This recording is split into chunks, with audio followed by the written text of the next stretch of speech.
The first encounter comes from the channel Nomad Unknown, a solo female traveler who had spent months living out of her car, drifting from place to place in search of healing and solitude. In the summer of 2025, she was camping alone in Wyoming's Grand Teton National Forest, just outside Grand Teton National Park, deep in active grizzly country. Spirit and days. If that speaks to you, I hope you'll come along.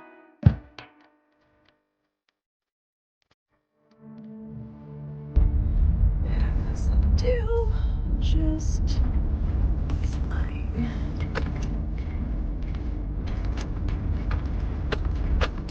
I always like to have the most private side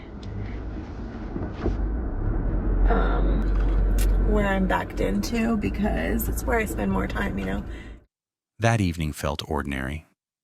She stood at the back of her car, distracted by her phone, troubleshooting a video upload.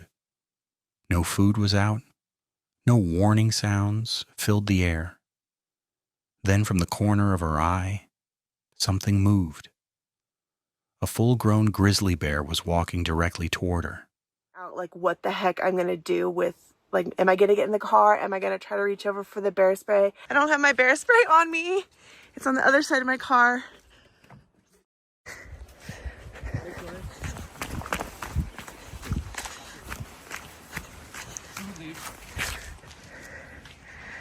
Oh my God.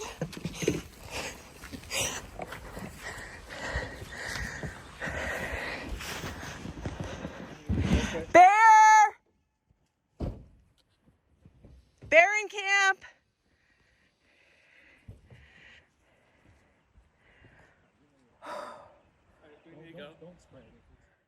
Within seconds, it closed the distance to less than 6 feet. Her body reacted before her mind could catch up. She ran, circling the car to put metal between herself and the bear as panic took over. His bear spray sat just out of reach. There was no time to grab it. The bear followed, appearing again near the front of the vehicle, towering and silent. Bear! Let's just pack everything up. Oh my God.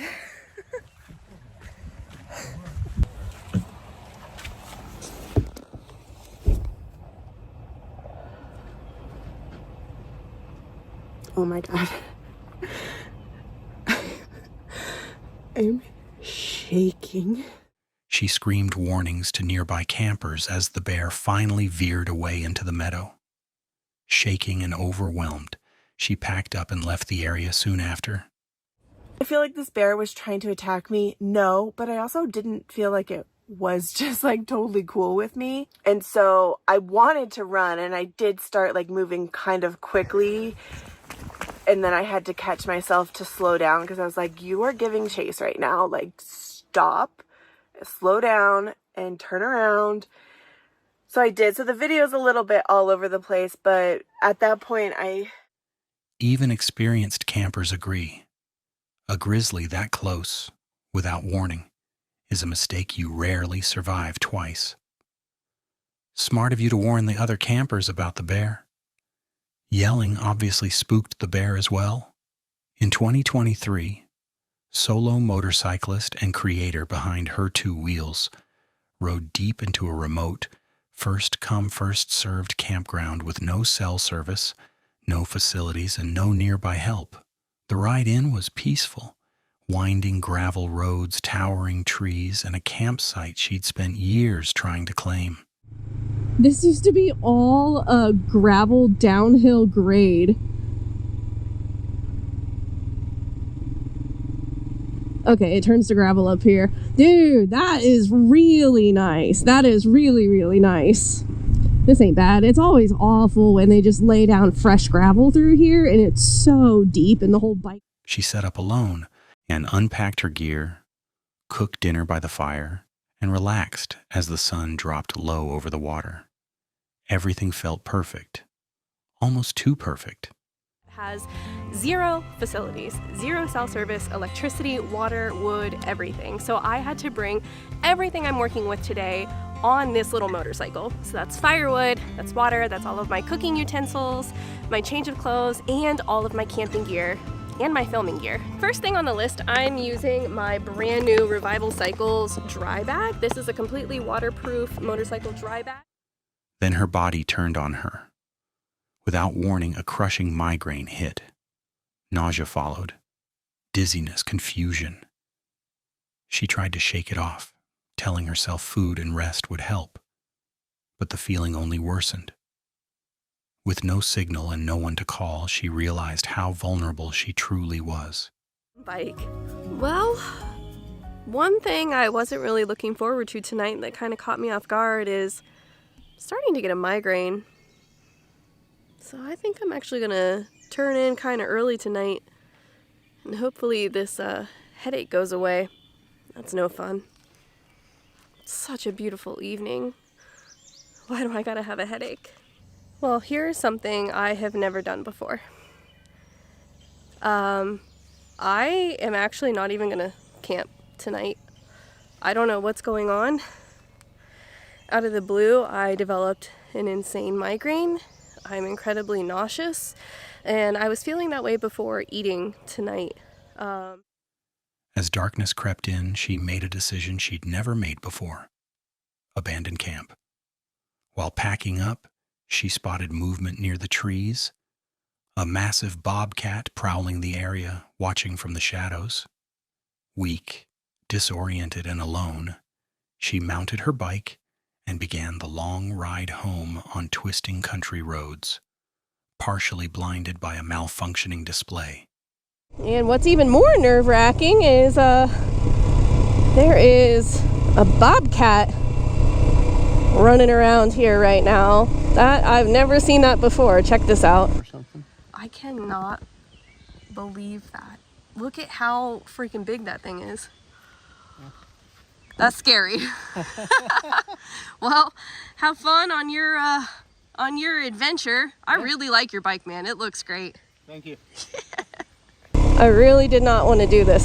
Something about it just told me that I was like, you need to get out of here, man. You're not feeling well. You should probably just go ahead and go home. This sucks. I am so glad that I'm, close enough to home. I have an hour and a half. She made it out safely. Damn. Nausea riding 90 minutes home in the dark with a migraine sounds awful. I'm glad you made it home. The footage comes from the channel Where is Brittany, filmed by a solo van lifer traveling near Lake Tahoe. What began as a quiet afternoon quickly turned into a terrifying close call. So, I know it's been about 2 weeks since I've released a video. So much has happened. My solar is now fully installed, which is great. I'm gonna have a video about that later. Andrew actually put in his 30-day notice on the 1st. So yeah, we will be going full-time van life. Brittany had parked in a wooded area, doors and windows open, cooking pancakes inside her van. Her dog rested nearby as the smell of food drifted into the forest. Then, without warning, someone shouted from outside. Is this not landscape, but horizontal?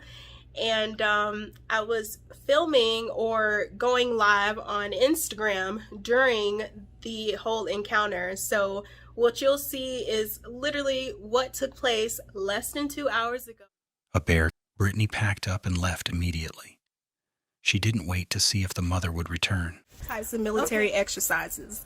You tell me somebody just, code blue in the pharmacy, guess what? I'm ready. CPR, I got you. You know what I'm saying? Self-aid, buddy care, you break something, guess what? I know how to, Because sometimes nature doesn't knock.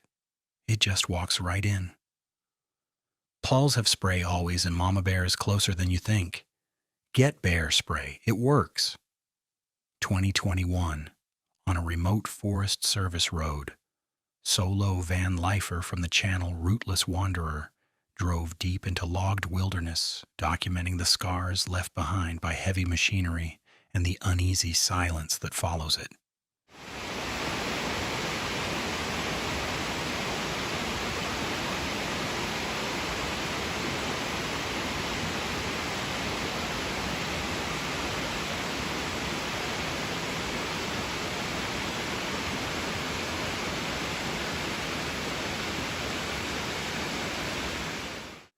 Rain slicked the road as she climbed a brutal 20% grade.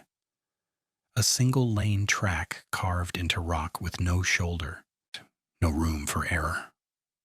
Halfway up the hill, her stomach dropped. A pickup truck was coming downhill straight toward her. Going up that hill, and it's a 20% grade, and I was about halfway up, and I see a pickup truck coming towards me. I'm like, oh no, worst fear. This is a single lane road. And I'm like, what am I gonna do? Like, oh my god. So I'm holding on the brakes, and my van, I can feel it's wanting to roll backwards, like so bad. But I squeezed over as far as I could. There is zero shoulder here, you guys, and it's all giant rocks, and I'm worried that... She slammed the brakes. The van strained, trembling, desperate to roll backward. Inches from jagged rocks, she squeezed over as far as she could, praying her tires wouldn't shred. Then the pickup stopped beside her, and the driver rolled down his window. "There's a logging truck behind me." Her blood ran cold. Hey, I'll roll my window down too. And he's like, so there's a logging truck behind me. And I'm like, oh my god. I was terrified. I'm like, oh my god, what do I do? And he's like, he must have been with the logging company. He had a high-vis vest on, and he took a walk in, and he talked to the driver, and the driver said he could squeeze past me, so I tucked in my mirror, folded in my side mirror. A full-size logging truck, massive, loaded, unstoppable, now had to squeeze past her on a rain-soaked cliff road. She folded her mirror in, white-knuckled the brake, and waited as tons of steel and timber crawled inches from her door. One slip, one rollback, one wrong move, and she wouldn't have walked away. Backwards. And 3, that this big, huge, massive logging truck full of logs is gonna run into me. Truck passed without incident. It took me a bit to try to get going again after... The truck passed. She survived. 2021. Solo van lifer Montana Dana. Set out for Joshua Tree, expecting open desert, quiet nights, and freedom on the road. Instead, she found herself driving farther and farther from safety, following GPS pins into pitch-black BLM land with no signal and no clear way out. Places to shower, where to find campsites, and where to park on free BLM land. Where is the iOverlander app taking us? Well, I guess there's another person camping, so that's cool. I don't really feel like getting stuck in that dirt. We did see a coyote. Oh, I see like a coyote, buddy. That is... As night fell, Dana bounced down rutted dirt roads, passing abandoned vehicles, trash piles, and camps that didn't feel abandoned at all. With no cell service and growing unease, she finally parked among other vehicles, hoping numbers meant safety. It's 1 in the morning. I got woken up with quite a fright. I heard something outside. I think it was rabbits, but I could hear something touching the van, and it freaked me out. So I just started driving, and now we're looking for a different place to sleep. Oh, my ukulele is still back there. It's hung up again, so it's slamming against the wall again. This is fun. We're having fun. It was actually Just after 1 a.m., she jolted awake. Something was touching the van. She heard pounding along the side panel. Then the unmistakable sound of someone pulling at a door handle, testing to see if it was unlocked. With no windows to look out of, she lay frozen, heart racing, listening in the dark. pulling on my door to see if it was unlocked. I heard some pounding on the side of the van. I woke up and my heart was racing and I was just being super quiet. I don't have windows in here, so I couldn't really see outside. Had no idea what was going on. So I was like, yep, I'm out. It was probably nothing. It was probably just rabbits. But again, if I don't feel safe, I leave. I'm a little... Not knowing if it was an animal or a person made it worse. Dana quietly started the engine and drove off into the night, choosing uncertainty over staying put. After hours of wandering unfamiliar roads, she finally pulled into a casino parking lot, the first place that felt safe. Winnie here, little Winnebago. She cute. Now I have to pee again, and I'm definitely not peeing outside here. Definitely not going inside either, because I don't want some creeper following me back to my van. It's gonna hold it, I guess. Yeah, we're gonna back in, because that way, if we need to drive off for any reason tonight. Well, this has been super fun. But it is bedtime. Later, she admitted the truth. When you're alone out there, your instincts aren't paranoia. They're survival. That is not an adventure, it's a nightmare. The footage comes from Maximalist Minibus Van Life, a solo female camper working as a host at a quiet campground. After months on site, nothing about the night felt unusual. She locked up her tent, closed her curtains, and went to sleep inside her bus, unaware anyone else was nearby. Things done. I don't know. It's weird. I feel like I'm a very busy person, but am I? Or do I just spend a lot of time goofing around? Like, for example, I've been a host at this campground since like the end of April. The whole time, almost every day, I said forever to buy a card for this thing. And finally, I was at Walmart and I remembered. So I got an SD card. So now tonight I can set this up. Maybe the hammock is next. I'm going to put the camera on this little footstool that I always put in front of my tent when I close it up for the night. It's basically just shooting right next to the bus. Probably not the most exciting place to put the camera. The next morning, something was wrong. Her tent was open, unzipped from the top down, not torn, not damaged, opened deliberately. At first, she brushed it off, until she checked the trail camera she'd finally set up for the first time. This morning I got up and my tent is open.